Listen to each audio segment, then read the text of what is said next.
Hi there. Welcome to Discussions with the Fascia Masters. My name is Deanna Hansen. I'm a certified athletic therapist and the founder of Fluid Isometrics and Block Therapy. And I am being joined by my nephew and business partner, Quinn Castellane, and our very special guest, Danielle Barker. Danielle, a couple months ago, reached out to me and shared her phenomenal story, her process with a whole bunch of things, including block therapy, and the incredible results that she has attained. And she was so excited. She wanted to be sharing this with people. So of course, we wanted to have her come on so that she can share her story with our community and just enlighten people to all of the possibilities that we can have to attain a healthful life. So welcome, Danielle. Thank you so much for joining us. Thanks, Deanna. I'm so happy to be here. We're so happy to have you here. So if you could just dive in and share your history, share how you got to where you are today, and the whole journey. I guess to introduce me, well, my name's Danielle Barker. I'm from Ontario, Canada, and I've had a long history of chronic pain, and I have recently discovered in the past year some really wonderful therapies that have gotten to me where I am today. I unfortunately sustained a very serious hairline fracture to my wrist, and it led to many surgeries to rebuild my wrist. And, just trying to move on with life as a young teenager and really not processing really what happened to me and all the surgeries, just kind of trying to move forward, I eventually developed what we call thoracic outlet syndrome. And it led to some really serious complications with some blood clotting that also required surgery to try to manage and just in hopes of improving. And it really just led me down this spiral of serious chronic pain, which doctors really do what they can to help you, and they treat you with pain medication. And that was pretty much my journey, off and on, of pain medication, trying to continue with physiotherapy, chiropractic massage, and massage sessions. And it basically would just get me to the next day, or the next appointment. And I just always felt like, I was never going to get better. I just had to live with what I had and, try to stay on the pain medication to be able to, be a young mom with 2 young kids and a wife and a full-time worker, and, really trying to still enjoy life. I live in a beautiful area where we're surrounded by forests and lakes. And I really wanted to continue enjoying my outdoor life, but I struggled very much. And I got to a point where, I was being scheduled for some really serious reconstructive surgery in my neck following a failed neck surgery. And they wanted to, rebuild some arteries and some veins. And I just kind of thought, this doesn't feel right. I need to find a more holistic approach and try to avoid surgery. And, the pandemic hit, COVID hit, and my surgery was canceled. And I was just told to sit tight and wait. And for me, that was basically, a real eye opener to me. And I didn't want to wait anymore. I had been in chronic pain for over 20 years, and I really wanted some answers. And I thought, you know what, I got to take my health into my own hands and do some research. And, my sister-in-law was the one that suggested block therapy. She read through block therapy. She discovered it for her son, who was developing some scoliosis at a really young age. And she had been in touch with Deanna and Quinn and had some really awesome conversations. And I thought, I have nothing to lose. I'm at home. I can't work. I have 2 kids that, they rely on mom, and I wanted to be healthy. So I ended up, without even looking at the program, ordering it just based on what my sister-in-law was experiencing. And she said it was really good. She was actually doing it with her son. And while I was waiting for my blocks to arrive, I also discovered vibration therapy. There was a clinic in Chicago, a doctor there that dealt specifically with what I had, thoracic outlet syndrome, which can become very serious with, some clots that I'd already had. And because I was in line for a very complicated surgery, he took me in right away. I flew in within 3 weeks of meeting him. I flew out to his clinic and had a very extensive session of vibration therapy. And I really think that was the beginning of my journey to really feeling like I was getting a grasp on my health again. I had been completely taken off of all pain medication. That was one of the very strong suggestions that the doctor said before I arrived for this therapy that I be off of all medication. So I went through the detox and got off of all the pain medication, and had to readjust to really feeling all the pain that I had numbed for quite some time. And I got through the vibration therapy. I came back home. I was able to continue the therapy at home with a device that he has for patients called a Vibasage. I bought it and I was so happy to continue the treatments at home. However, there was still some missing pieces. He did suggest some changes in my nutrition. And, having the background that I did, I have a pre-med degree with a professional degree in occupational health. I thought, I got this. I have all the education I need to, make some really smart, healthy choices. And he told me to just find something that I can do for the rest of my life.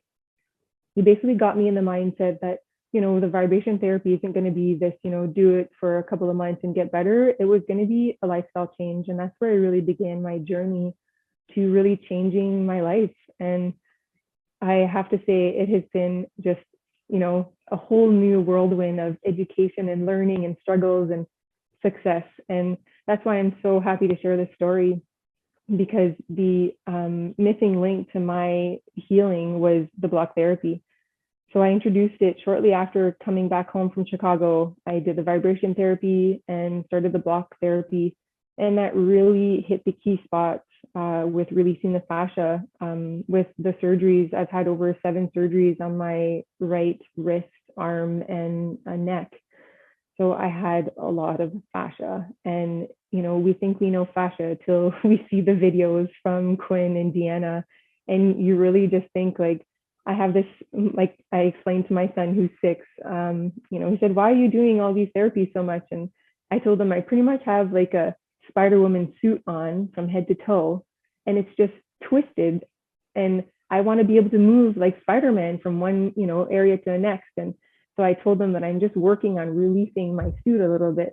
And, they actually do it with me now. So my kids who are 3 and 6 actually join me with the block therapy. So, we all kind of get together and do the blocking together. And it's really become, excuse me, a bonding with my kids too. So I also do the vibration therapy on my son. He has some pretty bad growing pains.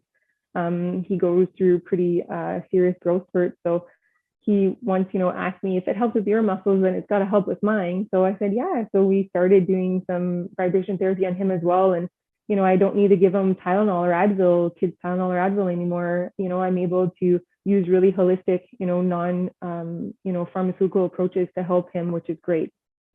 So I continue vibration therapy.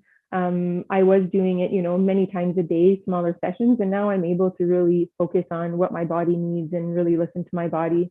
The block therapy too, I continue to do it. I know it's going to be a longer journey. I've had a lot of surgeries and a lot of work. But the improvements are just, they're out of this world. I never thought I would be where I am today I'm pain-free. I am pain-free. I have not taken an Advil in almost over 6 months now, which is a first for my entire life. I would probably go through a bottle of Advil a month and, over and above the other pain medication that I was on. So I am completely pain-free.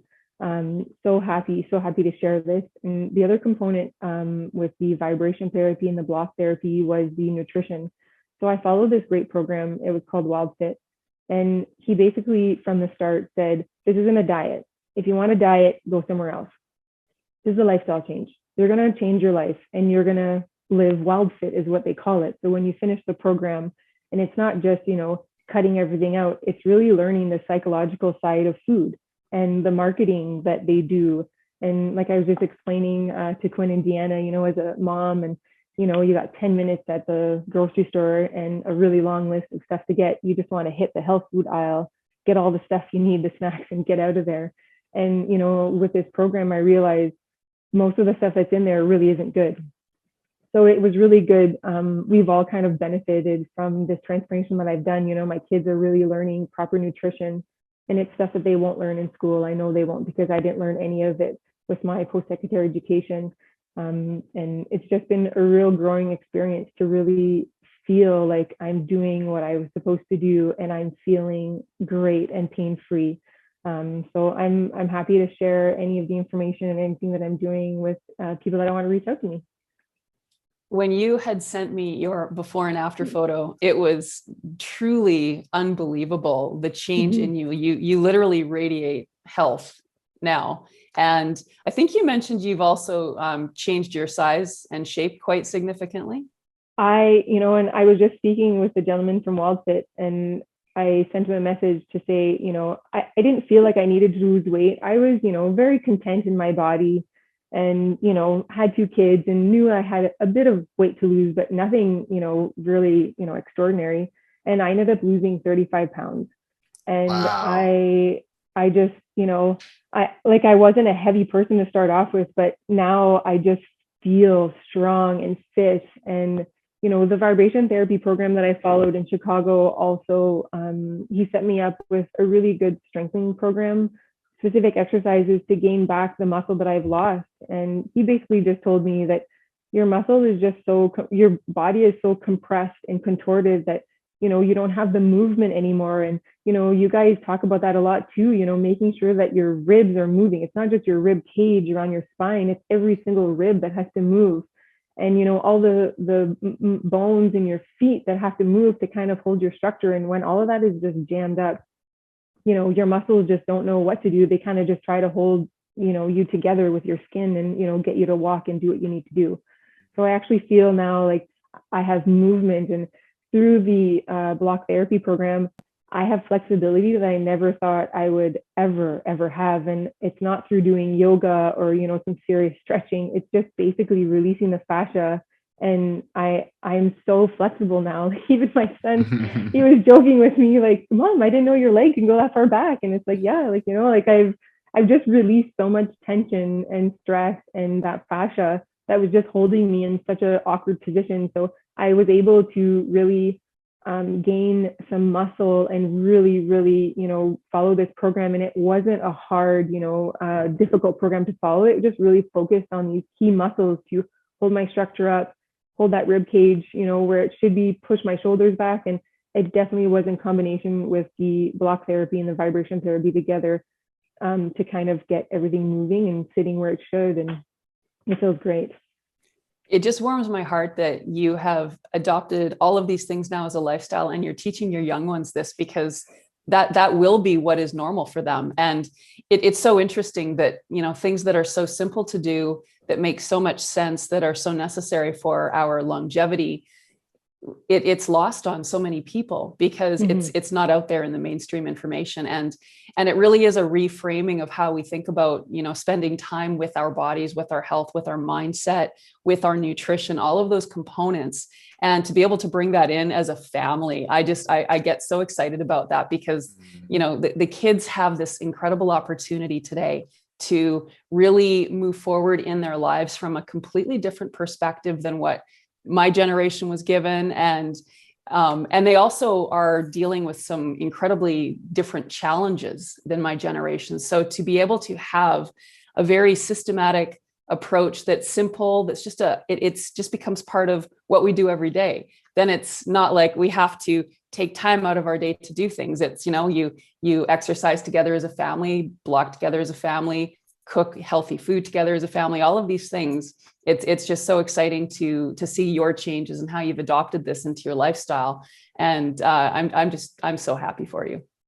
And it's been fun too, because, the other thing is becoming a parent, you never take a class on how to become a parent. And it's one of the most influential things you'll ever do in someone's life is be someone's parent, or even a role model. It doesn't have to be your own kids, but, I really opened my eyes to what kind of parent do I want to be, and what do I want to set down for my kids, the groundwork, and let them just kind of flourish into their own little human beings, instead of kind of just following the rat race of what everyone else is doing. So, some stuff is very, the way we cook and everything, it's still, very easy and fun. And it's not necessarily what everyone else is doing, but it's getting away from that and just, explaining to them that it's okay to be different. What's important is that your body feels good and you have energy to go play and have fun. And, we don't want you to be sick or, have, headaches or coughs or colds. And we really want to explain what the immune system is and and they can get it.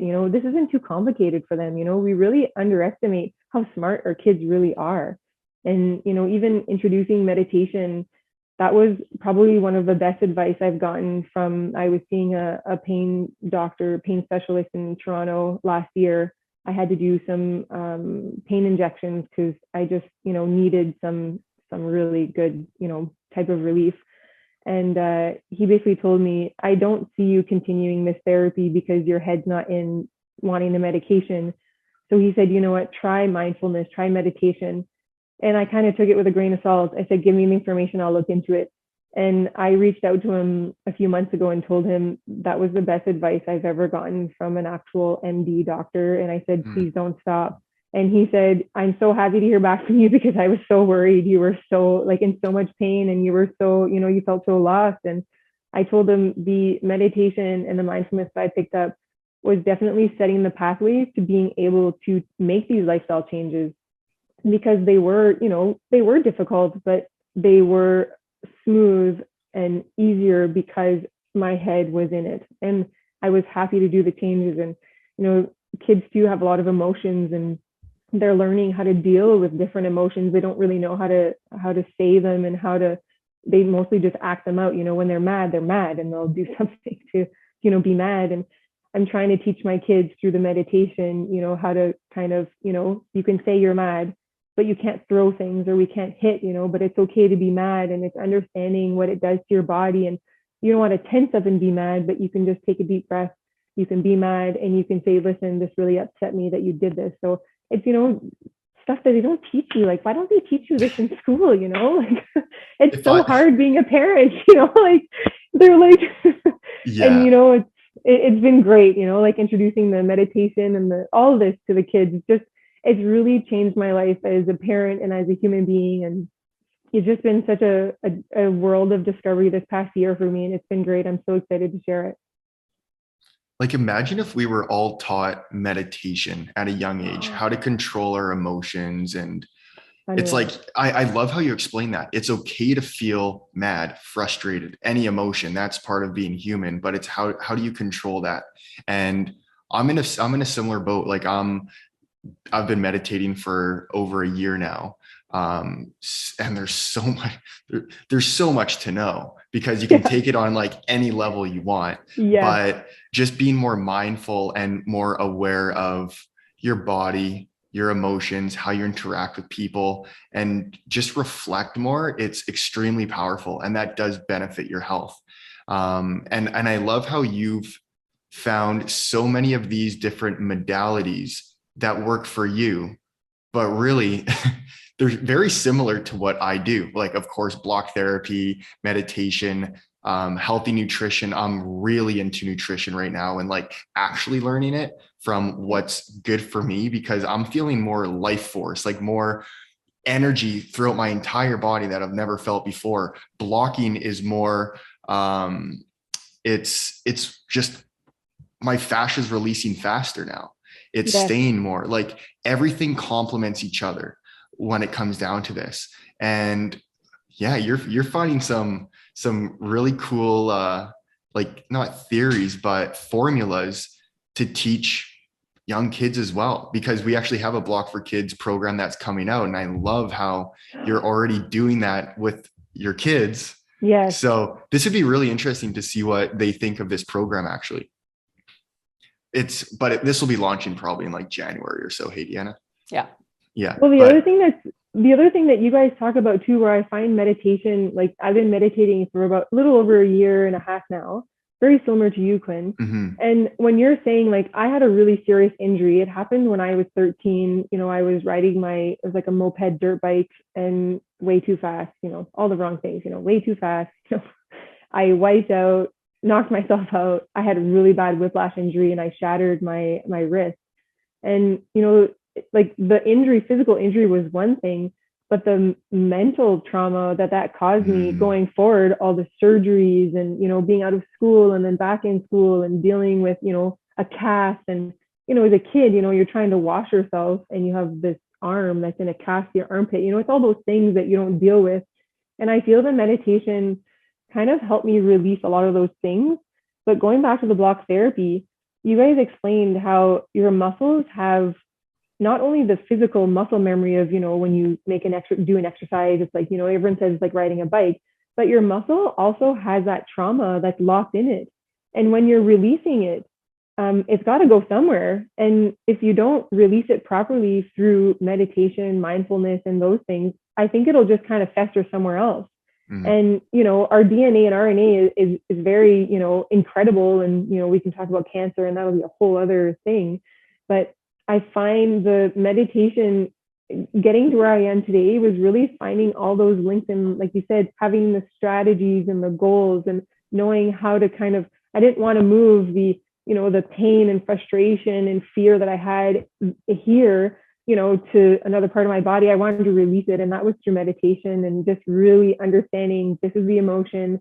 It's okay. I'm going to be okay. I don't need to protect this area anymore or protect my arm, even though it was doing more harm than good. It's just reprogramming this nervous system, and the psychological part of it has been, it's been mind blowing. It's just, I'm really into the meditation, and, it's been really, really interesting to learn so much more about it. And there's people out there that, they've always been there, but in the sidelines, but when you find them, they're so happy to share everything and spend time with you. Just like you guys, it's been really great. It's really, really nice to finally share this. And like you say, Quinn, there's so much out there, but it's just, you kind of got to dive in. And if you want to do something, you do it, and and you'll have fun with it, So totally. Yeah, the kids love it. They tell me they love it. So they do it with me. So it's got to be a good sign.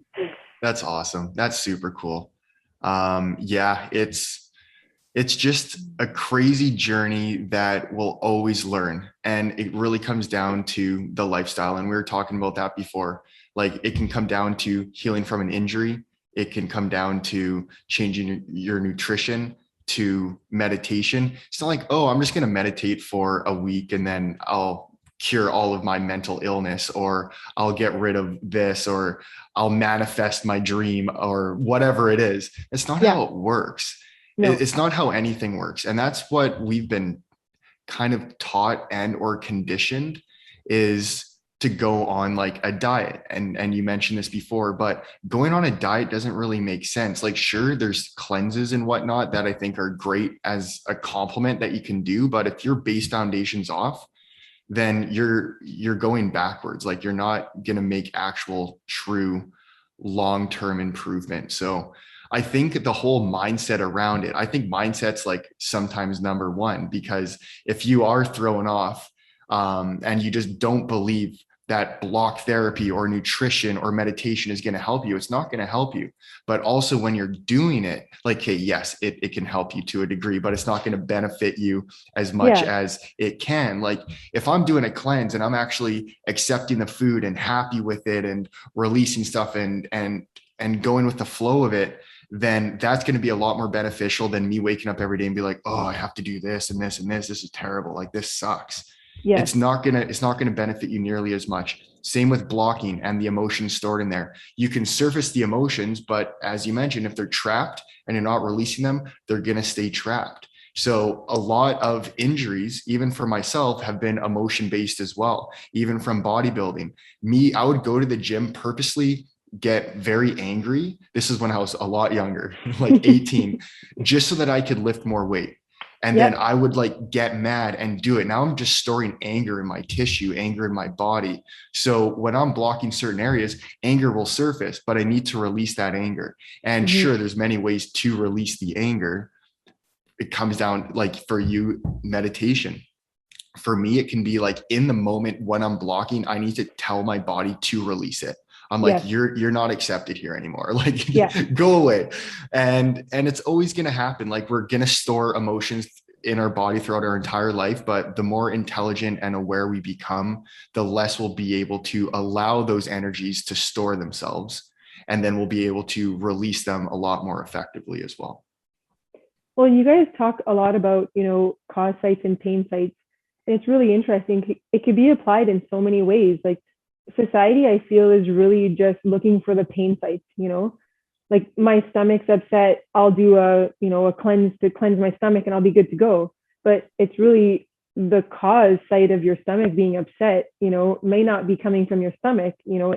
it's other things. So it's really interesting to apply that in, multidisciplinary ways, because it could be applied in everything really. There's always the pain site, which is the quick fix, get it done, go on a diet, do this and you'll be good. But really the cause of, proper nutrition is following a lifelong change and adapting to actual true nutrition and not necessarily what you learn in the food guide. So I think what's important too is the understanding of every single cell is of equal importance for us to thrive. Of course, every single cell is not of equal importance for us to simply survive, because we can survive without a limb or whatever. But when it comes down to it, the intelligence that we all have access to really exists in the cell membranes of every single cell.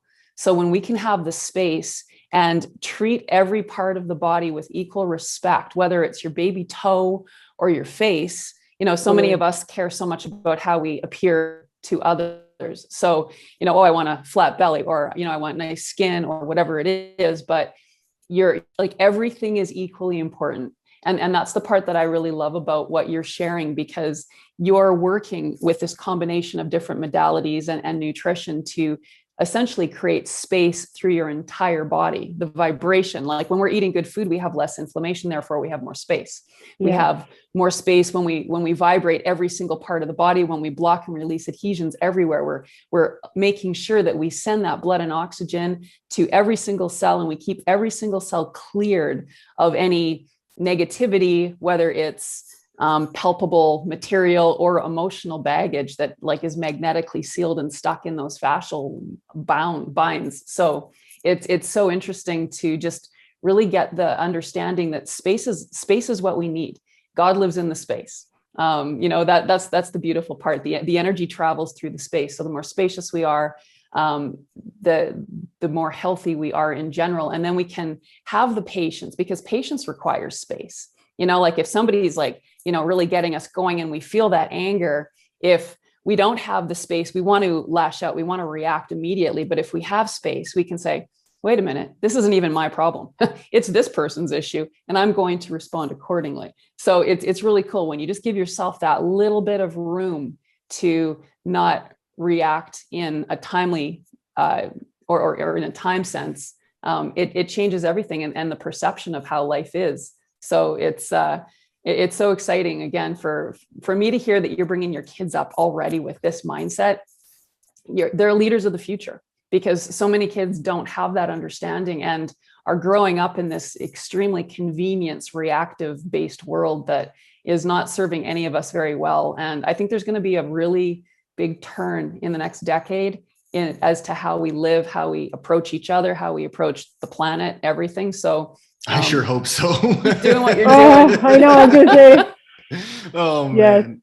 Well, you brought up a good point too, Deanna, was, with releasing all of these things too, what I never really realized until I got to Chicago and started these treatments was, he asked me, how's your brain fog? And I said, well, I feel like I'm a really intelligent person, and, I've always been but I told him I have been kind of, not feeling. And he said, talk to me in 6 months and see how you're feeling.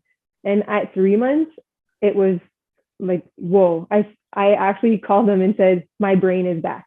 Like, I was firing on all cylinders, and you can feel the space that I had created and the mental fog that I was just kind of so used to having. And that's what I feel so many people kind of get caught up in, is they get so comfortable and used to being a certain way, whether it be in pain or in discomfort or, mental fog or whatever, not being able to answer stuff like they should.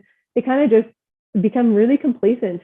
And, we kind of have to fire that up again. There's no reason to be complacent with this, and that's where I called him and laughed and kind of told them, now I'm super, super, willing to learn so much more now. And I'm going to take on so much more than I already did before, because I feel like I'm mentally clear, it's, you kind of test it out by doing some memory things. And, it was such a nice thing to kind of do, because I became a lot more responsive instead of reactive. And, being a fairly calm person, I was still, especially with kids, that's just you're exhausted, stress work, family work, you have so much stuff on your plate. And, I was becoming very reactive. And as a mom, I kind of had to step back and say, like, what am I teaching my kids? I'm teaching my kids to be reactive, and really, really had to kind of figure out this whole mental thing. And that's where the meditation and the mindfulness really came in and created more space, and the blocking and the vibration therapy, just to kind of flush out that inflammation, become clear minded again, and really teach my kids that we can always respond to something. It doesn't mean you need to react. And, unless it's like an emergency situation, you want to really get there, but other than that, being a responsive person, and you eventually just don't even notice that you're able to get through the day by doing these mini micro little meditation sessions. And you're basically almost, you're not doing a blocking session, but you're doing some of the the belly breathing that you kind of, explain every time. And it basically just becomes a mental thing. And you're belly breathing during the day and just feeding these cells without even really doing anything other than just, going through your day. And you're taking those deep belly breaths, and you've developed your diaphragm enough. Like, it's incredible how much of a breath I can take now, whereas before you don't realize how, constricted you are.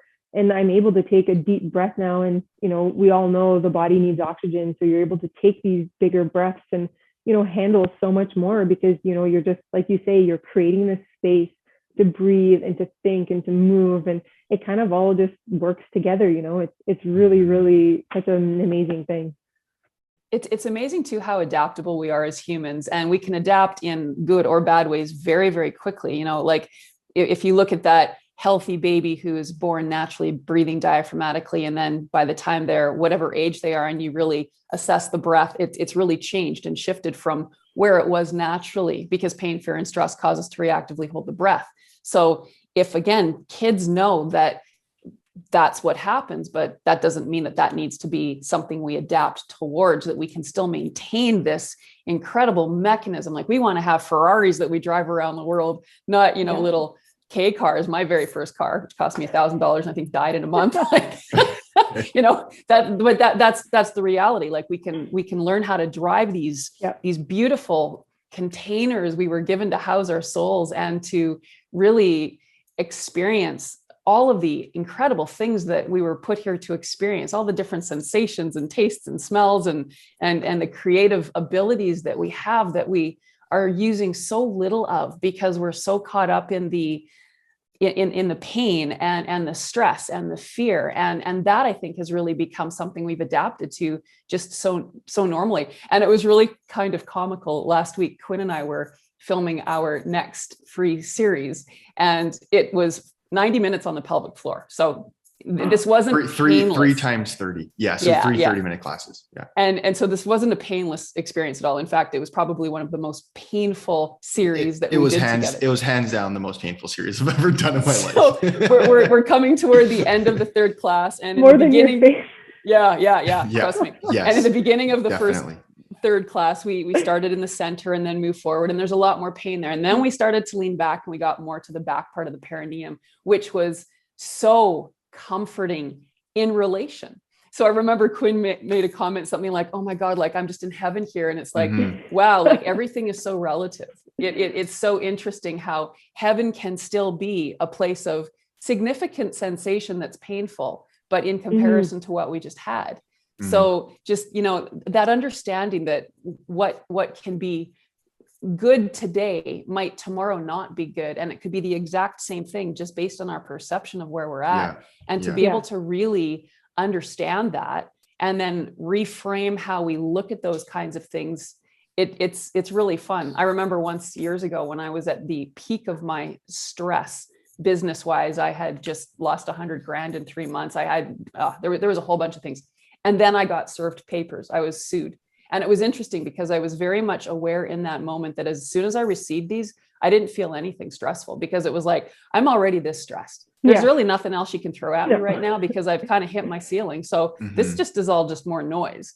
And I loved that, because I was like, wow, if I was in another moment in time served papers, my stress level would have gone like, through the roof. But it was just kind of like, oh, here's another, thing that I got to deal with that's not very fun right now, but oh well, I'm amongst a bunch of that. So just to be able to reframe things as you're doing, and realize the day-to-day, the lifestyle, the changes to support whatever it is that we're taking gives you the space to handle those unforeseen crazy times, and to be able to not like make massive changes to our health as a result of those negative situations. So again, I'm so impressed with where you're at, and just so pleased that you're able to share this with people.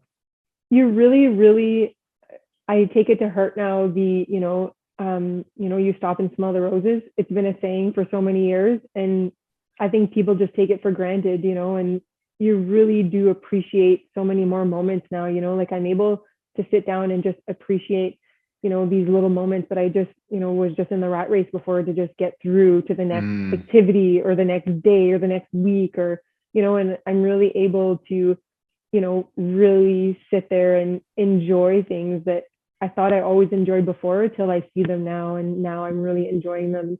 It's funny how we value our health once we've lost it, and it's when people become sick that they really put more energy into their health. And I really, I'm working with a few friends too, and just say, like, why not value your health now while you have it? It's like, it's really backwards to say, okay, now that I'm sick, I'm going to look at maybe changing how I eat. Well, why don't you do it before you get a disease or an illness? Because a lot of them are preventable. So why not work on it now while you have it and it's easier? It's like saying, instead of working on losing 30 pounds, work on losing your 5 pounds that you have to lose. Don't wait till you have, 30 pounds to lose to then, really make some changes. And it's really, and I got to where I was too, because not that I didn't address it, I didn't have the tools, and now I do.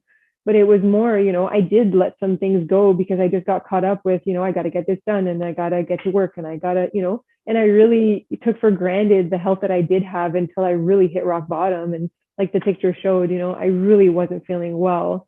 And I still had to get up and take care of these kids and, take care of the responsibilities. But now I'm doing it with a smile on my face. I get good sleep, really work on my sleep, and being healthy too, just kind of, I sleep better now. I tried to sleep better before, and I tried to do some things. And now, just because I've addressed some of these key things, I sleep a solid, 8 hours. Whereas before I was waking up, and not because of the baby, I was waking up because of me. There's something not well with me at night, and I was waking up. And I think the whole world knows, poor sleep, that's when you regenerate and your cells get to heal, and your brain really gets to rest and kind of, figure out what's going on up there, is when you get that good REM sleep. So, it's been really multifaceted, and things just kind of lined up once I really, really started to value my health. And now that I have it, I can guarantee that it will never be put on the back burner again, because if I'm not well, I can't help others. So I really, really prioritize, and I told myself this is a priority in my life, is to make sure that I take care of this health and this body that was given to me, and make sure that I can keep helping others. So now you've like increased your daily joy factor, 1,000-fold, it sounds like. And I mean, I remember, I'll be happy when I get there. I'll be able to celebrate when, I'll be able to when. And it's like, when does when ever come? If you have that mindset, it's like hope, right? I hope for something. Well, if you keep hoping, you keep pushing off the reality of what that is in this very moment. And I just watching you, it's like you feel joy by doing the dishes and feeling that your wrist doesn't hurt. Like it's so cool, right? Like to be able to take those little things in life and to bring abundance into that aspect every single moment. Like, isn't that what it's all about? And for me, it's about feeling peace inside.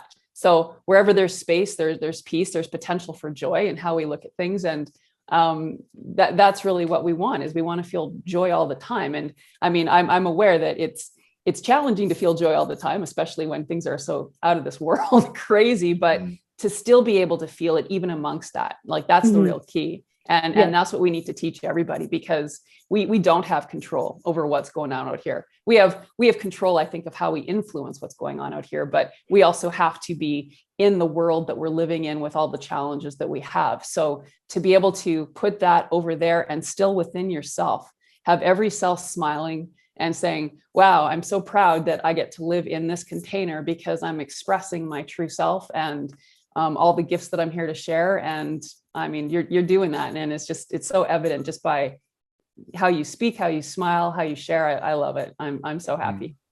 And it's also my kids too, you know, and it's telling them, you know, you have to be happy with you before you'll be, you know, happy with others and make others happy, you know. And my son told me once, Mom, I feel like sometimes you're not happy with me.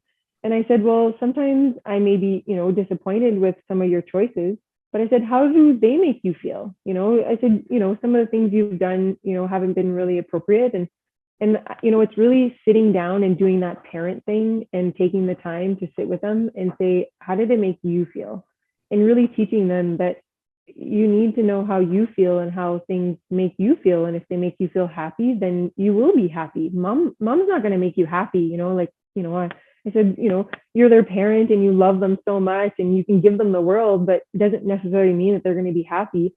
You really have to teach these kids to find happiness on their own and by things that they do. And, you know, if you're happy to be playing with your Legos, then, you know, grab that happiness and feel happy, you know. And if you're in something that you don't like, think about those Legos and they'll make you happy, you know. So it's trying to teach them too, you know, like from a young age, so you don't get to where we are in our, you know, 30s, 40s and try to figure all this out because, you know, we have so much other things that we're juggling. So it's really, you know, focused definitely on the younger generation and kids, like we've said before, to really teach them these, you know, good building blocks and for them to be solid because we need more solid out there, you know, and it's been great.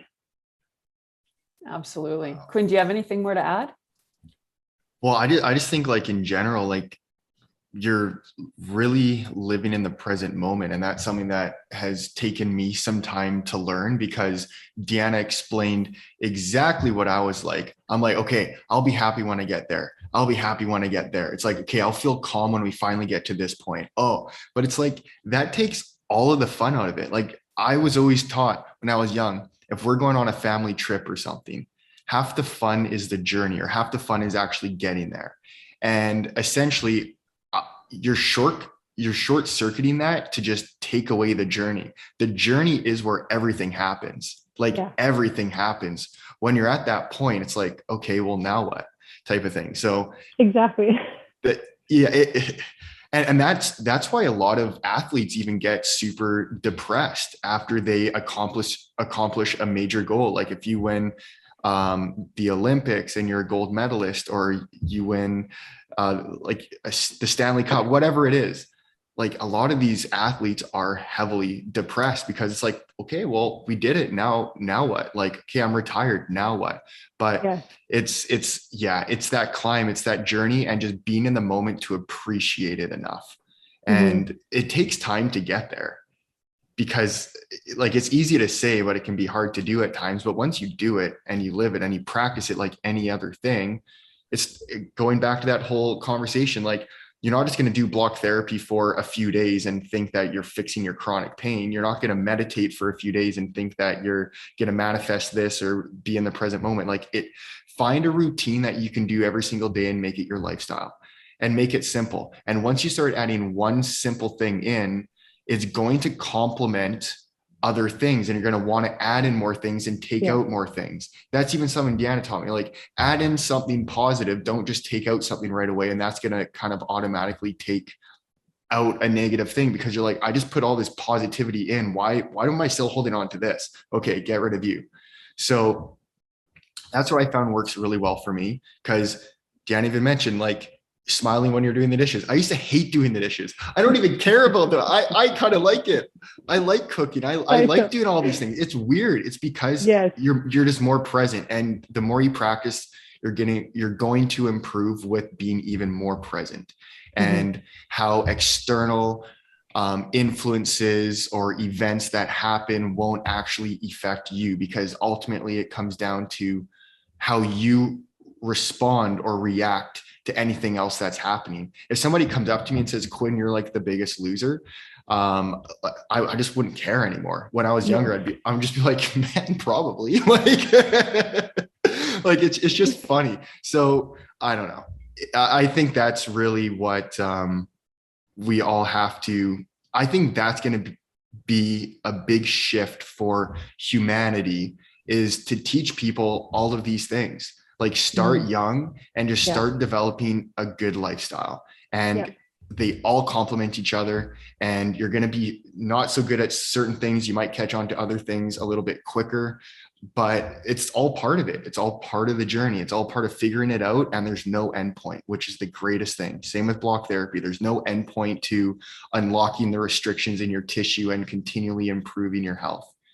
It's just, let's see where we can go rather than trying to get there. Like you're saying too, it's especially at the young age, it's teaching those positive outlets, because those are technically harder to learn and kind of sink in, because they require more time. They're not like a quick fix, like you're saying. Whereas the negative, things are a lot easier because they're quick, and totally. They're almost like the addiction phase, they're quick, they're negative, and they can keep you going, but they keep you down.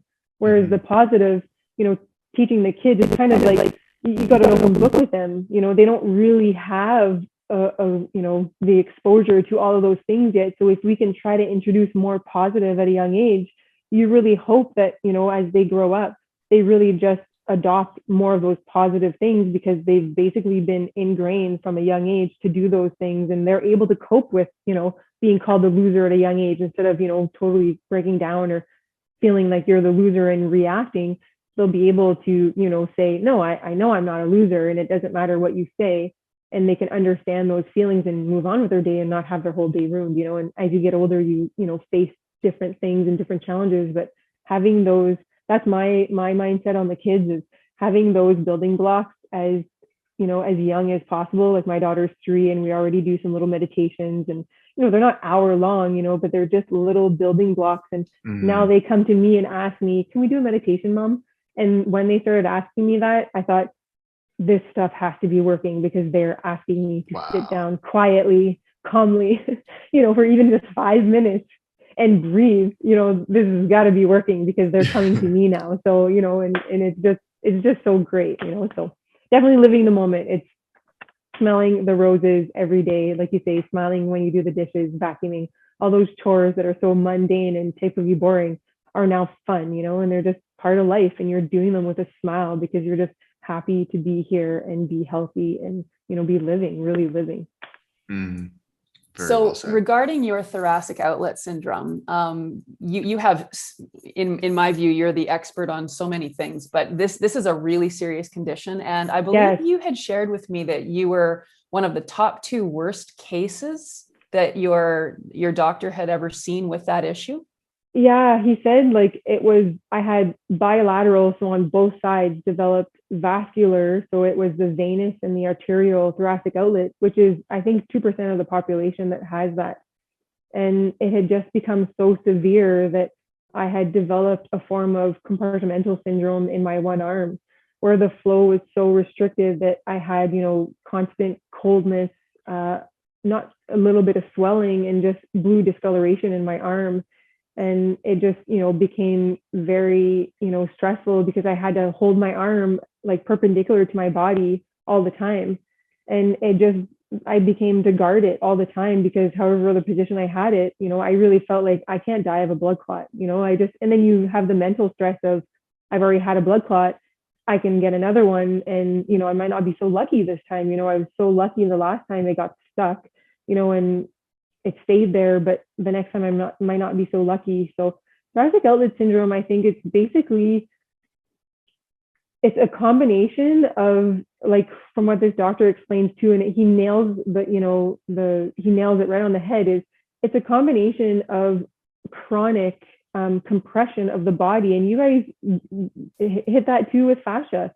It's basically your body that's chronically compressed in a state that's not natural, and your body just kind of sits and adjusts that way and tries to move and get as much movement as it can, but some of the bones and tendons aren't made to move that way. So that's where you create this fascia, this scar tissue, and this inflammation to try to just hold you together, technically to heal, but you're not healing, you're just getting worse and worse. So that's pretty much what had happened to me with having some pretty heavy studies. It was a pretty stressful program that I followed in school, long hours of sitting and writing at a desk, and very poor posture, the whole sitting on the bed and reading and typing, and doing all those things that really weren't helping my situation.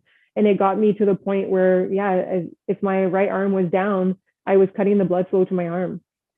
So it got pretty serious, and had the discovery of the blood clot. I had to have my first rib. It's called a first rib resection. I had the first rib removed, and it was a failed neck surgery. And now that I've looked into it a lot more, and I'm not in the fight or flight, it's really not a surgery that's very necessary. It was really unnecessary, and it just spiraled me downhill, removing that rib and just throwing off all the symmetry of your body and your musculoskeletal system. And that's where I really started to nosedive down, and just really became chronically in pain. I was just always in pain from head to toe, and it affected my entire body from my feet all the way up. So when I got to Chicago, I think he had a little more work cut out than what he envisioned, and wanted to spend a lot more time on my thoracic area in my chest, but had to start at my feet because my feet have no movement. He's like, you have drop foot and shin splints, and he just kept naming everything up. And it was really, positive for me because I got to learn how to deal with drop foot, shin splints, everything, pelvis, he had to deal with everything all the way up. So and he teaches you, he takes the time to really, he talks the whole, 12, 14-hour sessions that he's with you. He just talks the whole time and kind of tells you, okay, you're going to do this, and you're going to pressure point release this and this muscle. And it was such an interesting, journey there to really discover how to really treat my entire body and release everything. And like I said, again, the blocking was definitely the key to releasing that fascia, and then building those muscles to really sit like I should and be pain-free today. Like I'm still blown away that it's just, I've pretty much, healed my TOS, where I saw the top specialist in Canada, and he didn't know what to do with me. He felt so helpless. He said, I don't know what to do. You've already had the surgery and you're in so much pain and discomfort. He said, he's like, I don't know what to do. And the next surgery is, it's very high risk, and you're almost at that point. So I'm very thankful that I've discovered all these things, because I've avoided such a very high risk, probably surgery that wouldn't have helped me. It would have made things worse. So I'm very thankful for that, and avoided, another surgery. And I'm just going to be able to take care of myself on my own for the rest of my life. So if people wanted to reach out to you. Yes. Because of course, people love to talk to people that have actually lived the experience, and there's many people out there struggling with this. Is there a way for people to find you? Yes, there is a way. Right now, the best way is email. I am working on a few other things, but right now, reach out to me through email. So my email is dracine, RACINE 00 @gmail.com. It's probably the best way to reach me right now, and we can definitely FaceTime or Zoom and kind of get set up. And thoracic outlet syndrome is definitely an underdiagnosed problem, but it can be very serious. And a lot of people, it's hard to diagnose the thoracic outlet syndrome as well. But once you talk to other people who have actually been diagnosed with it, you can kind of guide other people and really have an idea of what they have. And it's definitely my goal is to avoid people from having this rib resection, because it was horrific. The pain that I experienced in my rib cage was just not something that I want anyone else to have to go through. So it's definitely possible to treat this without surgery. And I want to make sure that, people have what they need to heal from this, because it does really put you in a really tough spot. And we don't want people, just going for surgery because it's the only choice they think they have. There's definitely other choices out there. So well, we're absolutely thrilled that Block could be a part of your healing story. And so Quinn, we're going to be able to share Danielle's information as well. Absolutely. Perfect. Yeah. So everything will be below. You can learn more about Danielle below as well. And this has been so awesome to get to know you, hear your story, and just chat. This has been great. Chat about stuff that we're all passionate about. So thank you so much. Thank you so much for coming on and sharing your story and your transformation. You are going to inspire a lot of people. Thanks so much, guys. I really have to thank you guys for taking the time to develop this program, because I know it's a lot of probably blood, sweat, and tears have gone in and pain, Quinn, according Yes. to the videos we see, Yes. to do this. And, what we see in a 30-minute video, I'm sure doesn't take just 30 minutes to make. It takes a lot of time and effort and hours. So definitely thankful for you guys for, taking the time to get this, and for people to do this at home. You don't need to go into a clinic and do this. You do this from the comfort of your home and within your own schedule, which is by far for me, as being, a young mom and not able to step out and working full time, being able to do this at home has been, really, really a deal breaker for me. So thank you so much for having me, and I can't wait to keep sharing. Awesome. Thank you so much, everyone, for joining us. And again, you can see all of Danielle's information below.